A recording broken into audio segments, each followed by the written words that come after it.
What up, YouTube? B-Side here once again. I am glad to be back. And today we're going to be talking about a few things, and then we're going to show off a couple of games with the new technology that came with the recent patch thrown by Nvidia.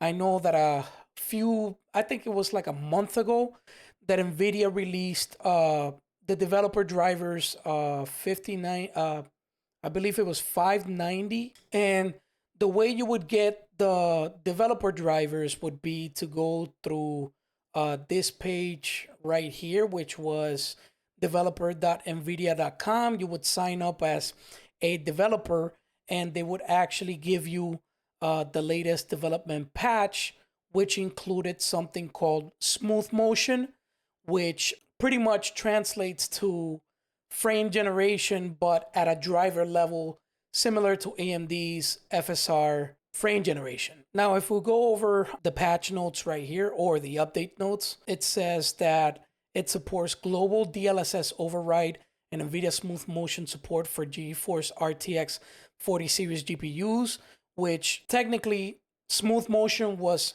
a 50 series card feature only, and now they finally transferred it over to the 40 series cards. So any of the 40 series, if you have a 4060 or a 4070, 4080, 4090, you're able to actually touch the smooth motion feature now at a driver level. And what I think they mean as DLSS overrides at a global level is that if you take a look at the NVIDIA app right here, you go into the graphics, you go into program settings, and let's see a game that supports DLSS overrides. And right here in the driver settings, you would go to DLSS override mode preset. And what I think they mean, because there's no option available in the global settings for DLSS, or at least I haven't seen it. If you see it, then please let me know in the comment below to see if you can actually see the DLSS override in a global level, but I don't see it.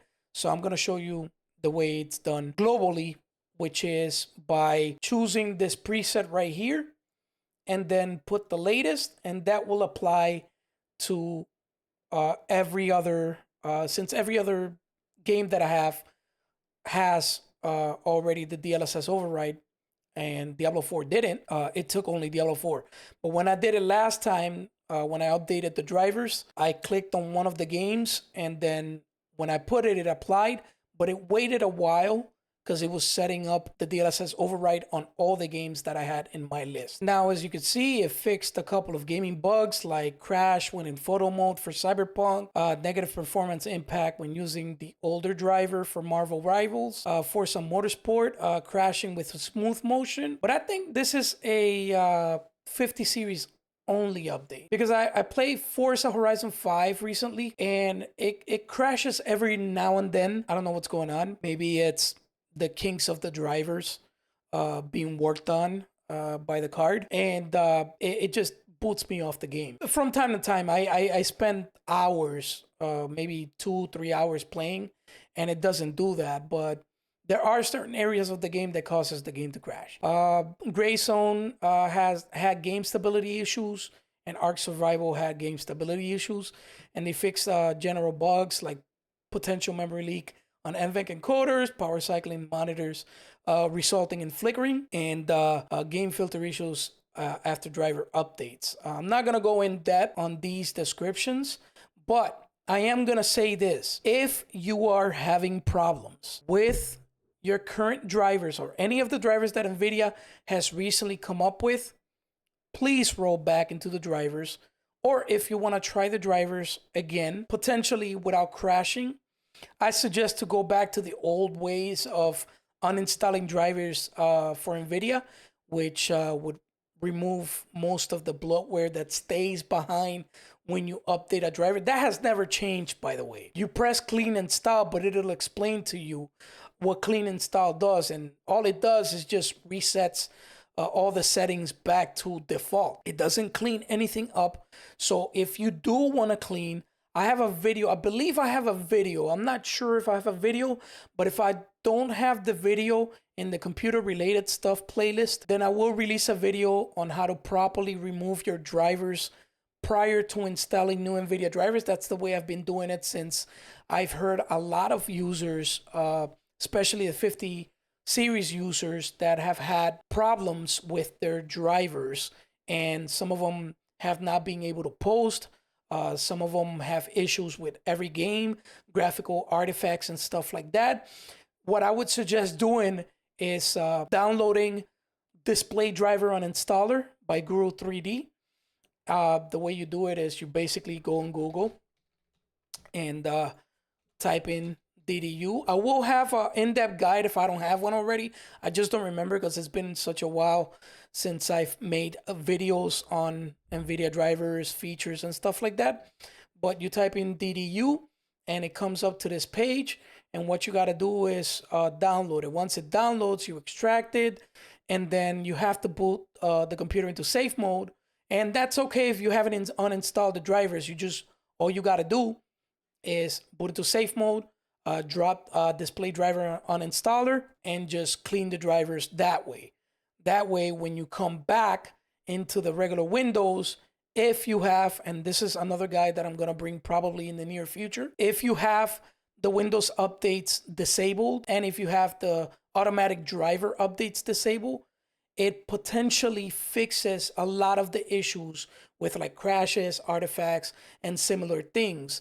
And if you've already used DDU and you're still having the same problems, I don't suggest you using DDU a second time. I mean, if you're going to roll back, obviously, but I don't recommend it. Back in the days, we would pretty much brick our cards with DDU, but I think that's improved over the course of many years. So I think it's okay to actually use DDU to roll back the drivers. But if you're having issues with the current drivers, then I suggest you roll back to a driver in which you didn't have the issue. Now, for the part that everybody wants to see, we're going to try some games, maybe like 4 or 5. What we're going to do is we're going to try graphic intense games that I couldn't run, whether it be through a bottleneck or anything. If you want to know more about it, I have a video on it. I did make some changes to my system. So now I have a 9950X 3D, still running with my 4090.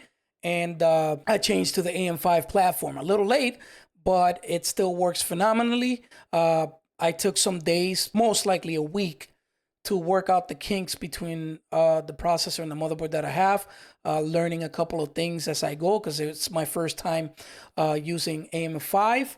And there are some settings in the motherboard that I had to change in order for the processor to work properly and to cool down properly as well. Because this, listen, people say a lot of stuff about Intel, but the latest AMD CPUs, especially on the high-end side, bro, they clock at 95C at full load. All right. So I don't want to hear none of that shit when it comes to like, oh my God, Intel is running so hot. Bro, this shit is running hot. But anyways, let's try some games out. All right. For the first game, we're going to try smooth motion. It's going to be Spider-Man 2. This game looks amazing, by the way. Everything is maxed out. I do have frame generation through AI on. And as you can see, this is how frame generation looks. Scratch marks.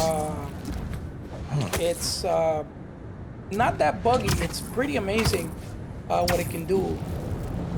Even at this resolution with everything on, it's still running between 80 to maybe 123, give or take, with everything maxed out, including transformer model. It won't let me go any further than than where I'm at right now, but that's because it has a mission that it involves not getting me to another place. But if you could see as I'm panning, the latency is not that bad. It's only 64 to 71 milliseconds. That's similar to pretty much 50 to 60 FPS in terms of latency, but with reflex on. I'm going to show you the controller as I'm turning left and right in real time. You can see that the latency doesn't bother that much. The frame time latency is a little bit higher, but all in all, it just looks fantastic, and it moves fantastic. Again, it might be taking some of the performance out because of the fact that I'm recording along while playing. But take a look at these reflections. These reflections are really good. This game is just phenomenal, fantastic. I love the PlayStation 5 version, and I definitely enjoy looking at it more realistic than the PlayStation 5, even though, you know, it still looks great on the PS5.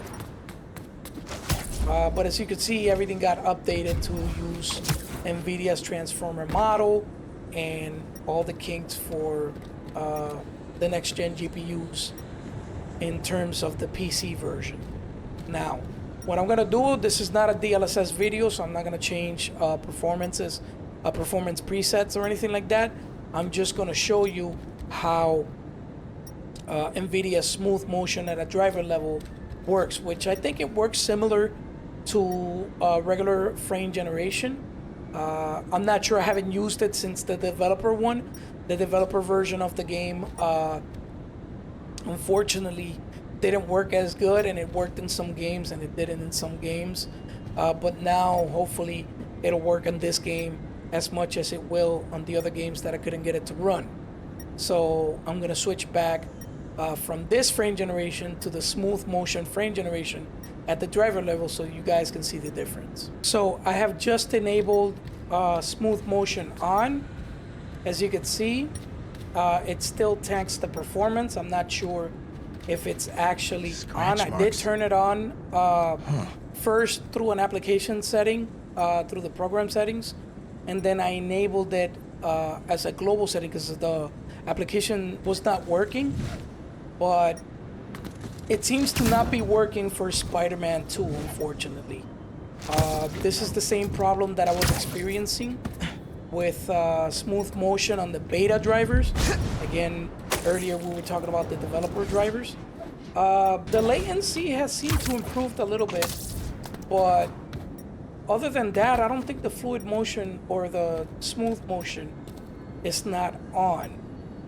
Could be wrong, but it doesn't seem to be on since it's not giving me the frame generation kind of smoothing that it brings with smooth motion. I had tested this prior on the beta drivers, but it doesn't seem to be giving me any boost in performance with smooth motion in Spider-Man 2.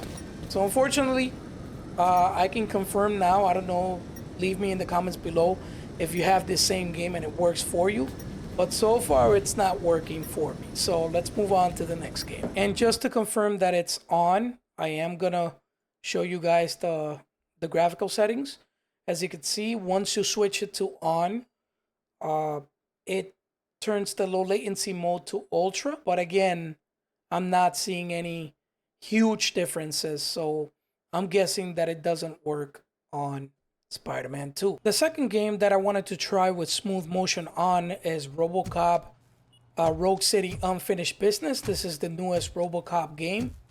And again, I'm not trying to get DLSS presets.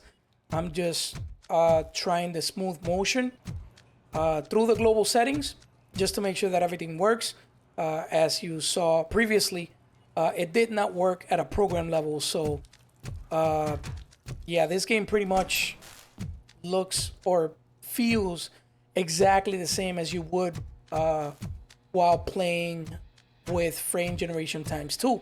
Now, frame generation times 2 is going to give it a little more boost in performance, especially in the average FPS and the 1% lows. And I did try it earlier, but the volume was too extreme on the game, so I couldn't be heard in the microphone. But as you could see here, it's about 188 FPS with smooth motion. And to confirm that smooth motion is on, you could see it here. And the low latency mode is on ultra. It goes on automatically when you turn on smooth motion to give you the best latency possible. Again, this is not perfect because it's simulating frames as well. It's just not using AI. It's kind of like the FSR version of fluid motion.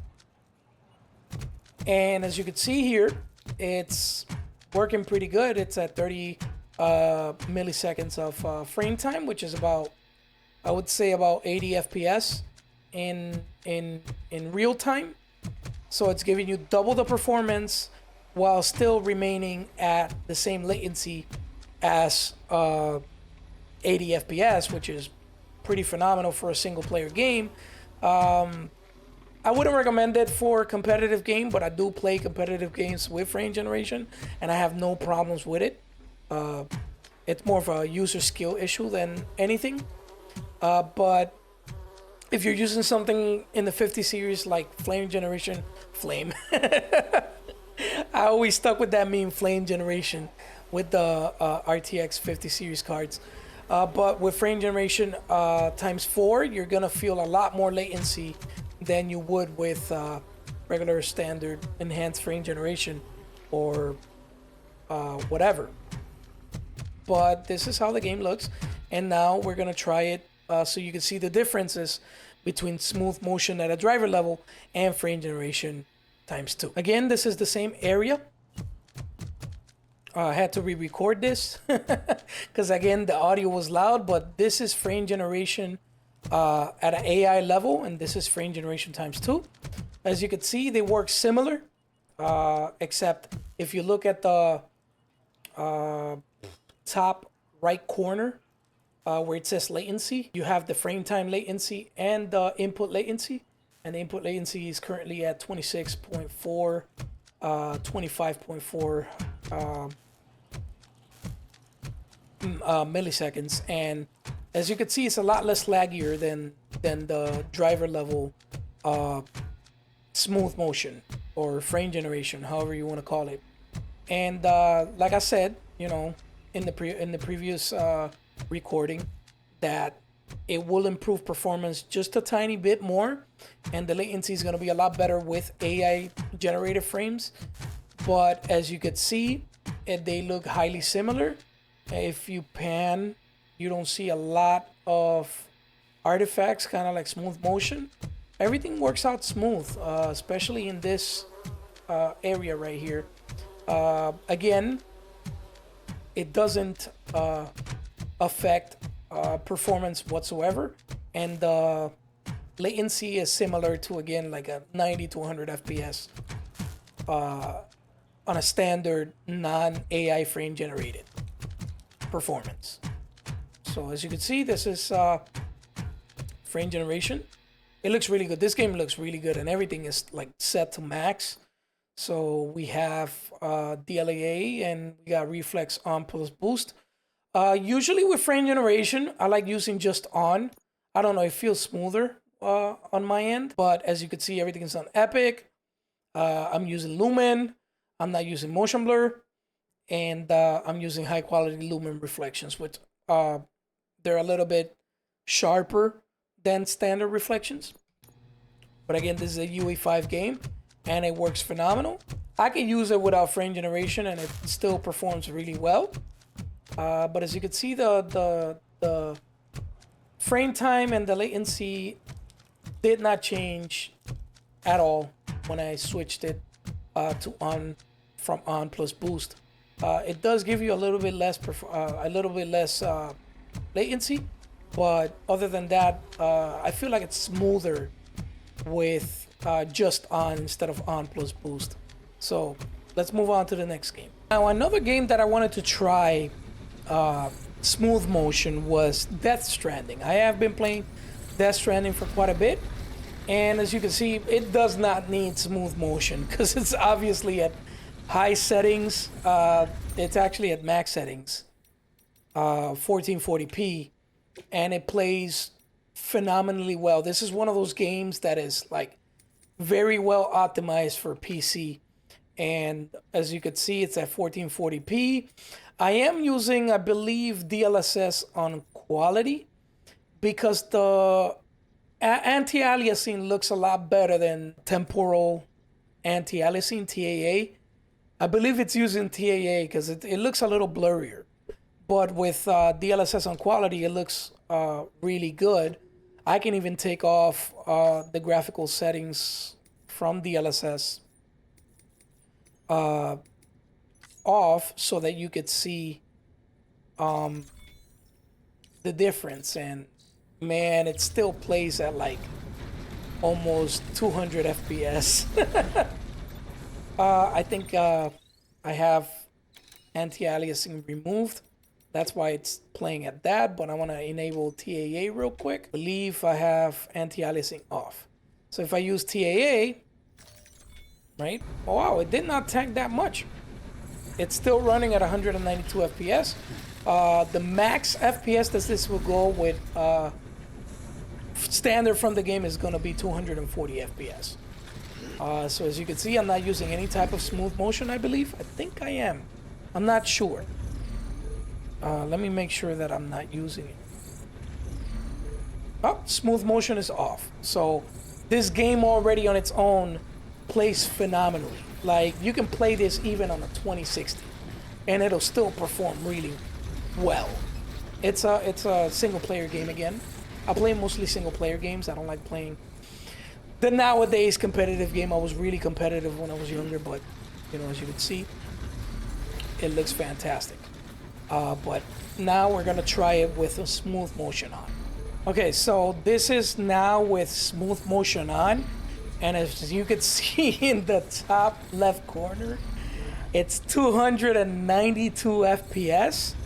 The latency is damn near 0 ms. This is crazy. Then again, I'm not using DLSS.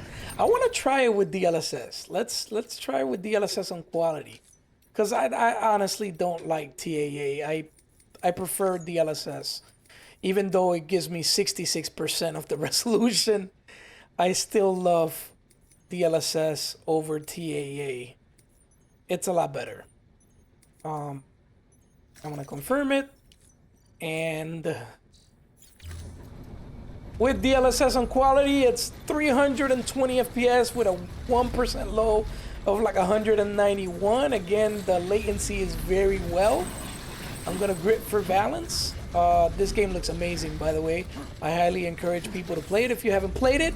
And if you played it, play number 2, because I've been wanting to play number 2, but I barely play my PS5, so I don't see the reason why as to buying the game in PS5. If it comes out on PC, I'm gonna buy it on PC. But this, yeah, it works now. It didn't work before, which I'm happy about it. It's not like I'm gonna use it, but yeah, it works on an older title now, finally, at a driver level, and it works pretty damn well. It's giving me about 55% more performance than the regular. Look at the lows. The 1% lows are 186, bro. Like, you can't fake this. You know what I mean? Even though it's fake frames, but it's crazy. But yeah, so now that I know that it works, it makes my day, because I was struggling to make this thing work on the beta drivers, and now it works. If you hear some banging on the door, I have the door closed, and my baby is actually banging on the door for me to open it. But yeah, definitely this game definitely works really well. And in terms of latency timing, this is like really responsive, so you don't have to worry that much, and it looks phenomenal. So let's move on to the last game, which I think it's gonna be The Last of Us, since The Last of Us Part 1 Remake did not work with the earlier version of smooth motion, which was on the developer beta drivers.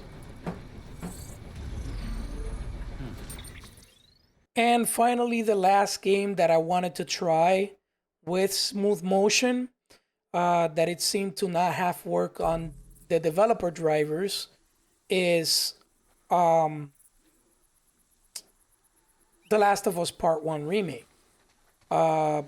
It seems like they haven't worked out the kinks on this feature that much yet, because as far as we saw in the previous game, like Spider-Man 2, it didn't bring that much uplift in performance.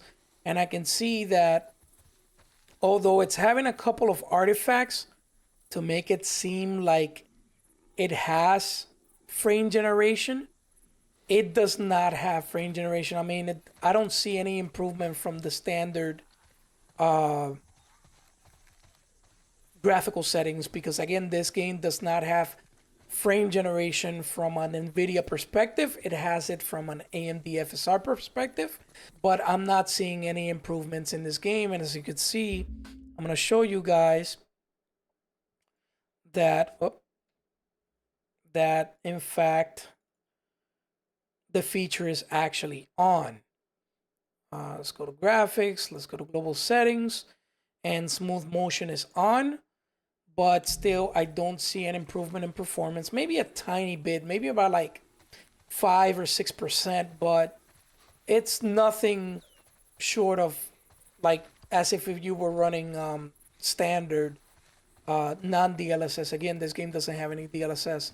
So I do see a lot of artifacts in this game, especially with smooth motion on, but I see none of the benefits of smooth motion like you saw in Death Stranding and Robocop as well. So I think I'm just gonna leave it at that and not show, because it's not worth showing it unless you know, you know what? I'm gonna actually show it. So what I'm gonna do is I'm gonna actually quit the game in real time, right? I'm going to disable the setting. Actually lower that so that it doesn't cause a trifecta of like dimensions in your eye. And then I want to set it to default off. And I'm going to play The Last of Us again so that you guys can see that there's barely any improvement in performance over, you know, the other game, the other, the setting of smooth motion. I'm sorry. I get carried away by reading random words in the screen and stuff. This is completely scriptless, by the way. And it's loading. Obviously, it's going to have more FPS. But as you can see here, I mean, it did improve it a little bit. It's at 98 FPS right now. And you can see there's barely any artifacts. But I guess it improved it by like maybe 10%. But other than that, I mean, I did not see a big improvement. Almost kind of like Spider-Man. Spider-Man did not give me an improvement at all.